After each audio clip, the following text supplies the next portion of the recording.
দুটি অভিজাত পরিবারের বিয়ের অনুষ্ঠান একটি অভিজাত কমিউনিটি সেন্টারে। তা নিয়ে রীতিমতো লঙ্কাকাণ্ড ঘটে গেছে চট্টগ্রামে। আর এই বিষয়গুলো এখন চট্টগ্রাম সহ সারা দেশের মানুষের মুখে মুখে ফিরছে। কারা ছড়ালো যে সেখানে সাবেক দুই এমপি আছে, নজিবুল বাসার মাইজ ভান্ডারী সহ আরেকজন। আর তা নিয়ে একেবারেই রীতিমতো হুলস্থুল কাণ্ড। সেই কনভেনশন হল ঘেরাও, উচ্ছৃঙ্খল আচরণ, আইন শৃঙ্খলা বাহিনীর হস্তক্ষেপ, লাঠিপেটা, রীতিমতো একটা লঙ্কা কাণ্ড।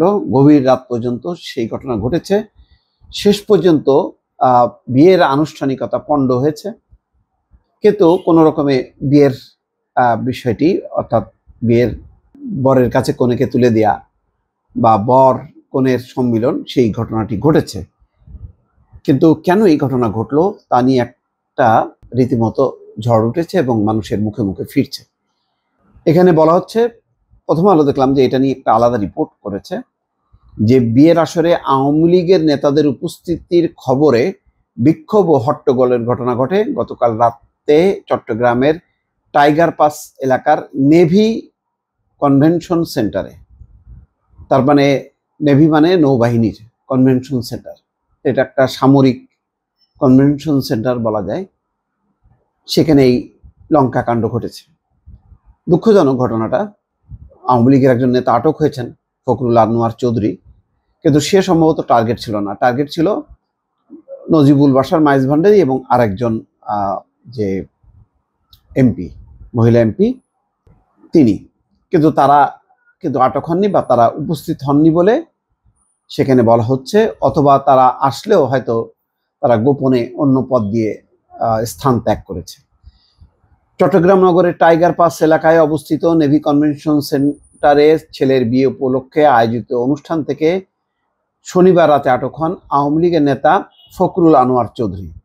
এখন ওই ছেলের যেই বাবা, বরের বাবা, সে বলি হলো সে আটক হয়েছে। তিনিও আওয়ামী লীগের নেতা, সাবেক নেতা, কিন্তু তিনি খুব যে টার্গেট ছিলেন বলে মনে হয় না। সামাজিক যোগাযোগ মাধ্যমে এই নিয়ে ব্যাপক আলোচনা হচ্ছে। সেই ভিডিও দফায় দফায় আপ করাতে রাতের বেলায় উত্তেজনা তৈরি করা হয়। অভিজাত নেভি কনভেনশন সেন্টারে ফখরুল আনোয়ার চৌধুরীর ছেলে সৈয়দ মিনহাজুল আনোয়ারের সঙ্গে ধনাঢ্য ব্যবসায়ী ও সিটি কর্পোরেশনের সাবেক মেয়র মোহাম্মদ মঞ্জুর আলমের নাতনি সৈয়দা মাহবুবা হোসনে আরা মঞ্জুরের বিবাহোত্তর সম্বর্ধনার আয়োজন করা হয়।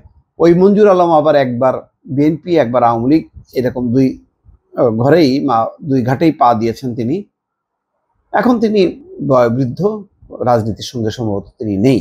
মাহবুবা হোসনে আরাম যে কনে, সে হচ্ছে মঞ্জুর আলমের বড় ছেলে নিজামুল আলমের মেয়ে। অপরদিকে বরের বাবা ফখরুল আনোয়ার চৌধুরীর আরেকটি পরিচয়, তিনি ছাত্র জনতার আন্দোলনে পতন হওয়া আওয়ামী লীগের সংসদ সদস্য খাদিজাতুল আনোয়ারের চাচা। ওই এমপিরা আসলে নজিবুল বাসার মাইজ ভান্ডারী এবং খাদিজাতুল আনোয়ার, এই দুইজনই ছিল টার্গেট, কিন্তু তারা তো গ্রেপ্তার হয়নি। শেষ পর্যন্ত বরের বাবা কাফারা দিল। তার ভাই খাদিজাতুল বাবা প্রয়াত রফিকুল আনোয়ার চৌধুরীও সংসদ সদস্য ছিল। খাদিজাতুল আনোয়ার যে।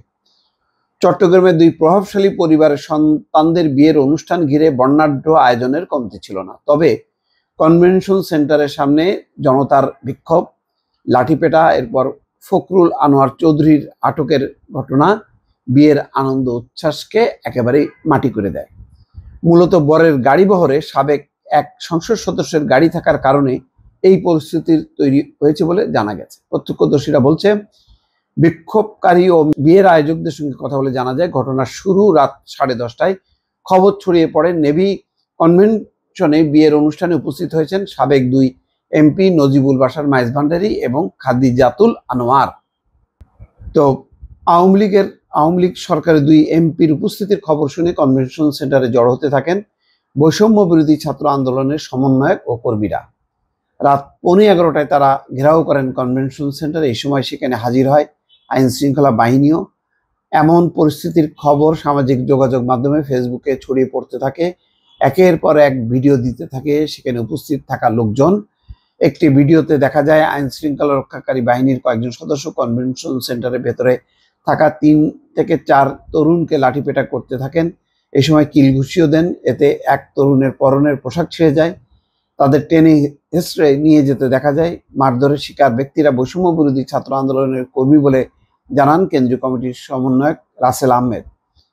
আরেকটি ভিডিওতে দেখা যায় কনভেনশন সেন্টার এলাকায় বৈষম্য বিরোধী ছাত্র আন্দোলনের কর্মীরা জড়ো হয়ে আবু সাইদ মুগ্ধ, শেষ হয়নি যুদ্ধ, আমার ভাই কবরে, খুনি কেন বাইরে স্লোগান দিতে থাকে। এই ভিডিওতে দেখা গেছে জড়ো হওয়া তরুণেরা কয়েকজনকে নিয়ে টানা হেঁচড়া করতে থাকেন। বয়স্ক একজন মেঝেতে বসে পড়েন। এই সময় চারপাশ থেকে স্লোগান দিতে থাকেন লোকজন। যাই হোক, একটা বিশৃঙ্খল আবহাওয়া, যেটি খুবই দুর্ভাগ্যজনক। দর্শক ভালো থাকবেন, আল্লাহ হাফেজ।